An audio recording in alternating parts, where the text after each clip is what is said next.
La trahison, c'est une situation de vie qui est douloureuse. Quand on se sent trahi, c'est qu'on a eu la chance d'avoir des personnes dans lesquelles on a pu accorder notre confiance, dans lesquelles on a pensé qu'elles seraient à la hauteur de notre confiance, à la hauteur de peut-être de nos exigences, des exigences qui peut-être étaient finalement un petit peu élevées, des exigences qui ne correspondaient pas à la réalité de la situation et à la réalité de notre interlocuteur. Donc la trahison, c'est un signe qu'il y a une confiance qui a été accordée. La confiance, c'est quelque chose qui est très beau, qui est très fort. La trahison, en fait, c'est quand il y a une rupture de cette confiance et que les exigences ne sont pas atteintes. Mais en soi, ça veut dire qu'il y a une capacité sous-jacente à faire confiance en l'autre. Et cette capacité à faire confiance, elle est très belle et c'est quelque chose qui est à garder, qui est à conserver. Et le risque avec la trahison, c'est qu'on se dise: «Non mais plus je peux plus faire confiance, je peux plus faire confiance aux autres, je peux que me faire confiance à moi parce que, voilà, je vais me faire trahir sinon». Et oui, ça se comprend quand des situations douloureuses ont été vécues, ça se comprend quand on a accordé sa confiance, une confiance énorme dans des personnes qui finalement, nous ont trahis, donc c'est extrêmement, désagréable, c'est extrêmement douloureux et ça crée une certaine rupture de la confiance envers ces personnes et cette rupture de la confiance, ça peut prendre plus ou moins de temps à se reconstruire. Mais en fait, aujourd'hui, j'ai envie de vous proposer une autre perspective. Et si vous aviez accordé un petit peu trop de votre confiance à vos interlocuteurs en question, aux personnes qui vous étaient chères? Et si il s'agissait plutôt d'accorder une confiance stratégique? Alors, qu'est-ce que je veux dire par là? Quand on entend le mot stratégique, ça peut paraître un petit peu froid, mais en fait, ça l'est pas du tout. C'est quelque chose qui est très respectueux, en fait. Cette confiance stratégique, elle est très respectueuse de votre interlocuteur parce qu'elle prend en compte sa personnalité, son mode de fonctionnement, qui il est et ses aspirations, ses envies et également ses peurs, en fait. Je vous prends l'exemple de Game of Thrones. En fait, dans Game of Thrones, il y a Stannis Baratheon et l'Homme Oignon qui sont en discussion. Ils souhaitent attaquer King's Landing et ils ont besoin de bateaux. Et pour ça, ils font appel à un tiers. Stannis Baratheon, un prétendant du trône, se demande si le tiers, celui qui a les bateaux, est digne de confiance. Et voilà ce que va répondre son bras droit. Do you trust him? Salvador Sam is an old friend. I've known him 30 years. I've never trusted him. Now, once he gets the smell of gold, he never stops. Well, if he does his job, he'll have his share.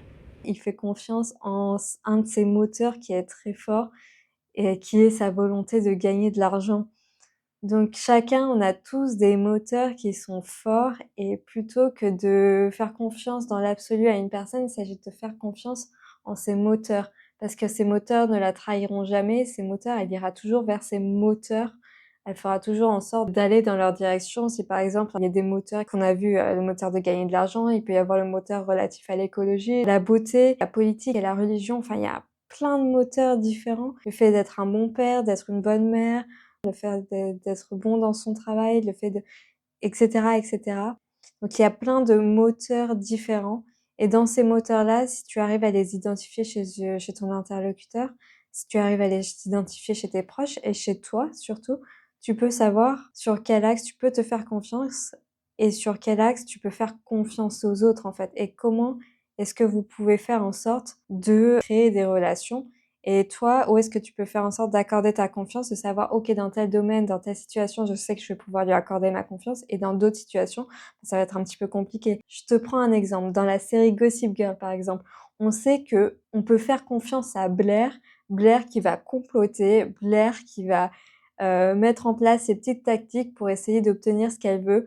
Blair, qui va avoir un petit côté à élaborer ses petits plans, Blair qui va avoir un petit côté, voilà, machiavélique, mais qu'on adore en fait, qu'on adore. On adore ses expressions, on adore sa garde-robe, on adore, le personnage qu'elle incarne. Et on peut faire confiance à Serena van der Woodsen pour, son côté à prendre, la vie un petit peu à la légèreté, pour son côté à tomber amoureuse très facilement, à vouloir être sauvée. On peut faire confiance à Serena van der Woodsen pour ces caractéristiques-là, parce que c'est ce qu'elle est, enfin, c'est ce que son personnage est, en fait. Et idem pour Blair Waldorf, c'est ce que son personnage est. Son personnage aime les complots, il aime ça. Demander à Blair de ne pas faire de complot, c'est un peu comme demander à Serena de ne pas tomber amoureuse. Ce sont des choses, bon, c'est un peu aller contre leur nature, donc plutôt que d'aller contre leur nature, c'est d'accepter leur nature. Si par exemple, tu as un projet et tu souhaites que Blair participe et fasse ses petits complots, c'est top. Et par exemple, si tu souhaites que Blair ne fasse pas ses complots, à ce moment-là, il est préférable, étant donné que c'est dans sa nature de faire des complots, il est préférable de ne pas lui parler du projet là. Tu vois ce que je veux dire? C'est vraiment de cette manière-là, d'accorder sa confiance de manière stratégique en prenant en compte la personne. Donc comme ça, c'est beaucoup plus simple en fait. C'est beaucoup plus simple pour tout le monde et après il s'agit quand même d'harmoniser la relation en fonction de, voilà, quel degré de communication, quel degré de partage d'informations vous avez avec la personne et cetera et cetera. Enfin, c'est vraiment à voir en fonction des situations.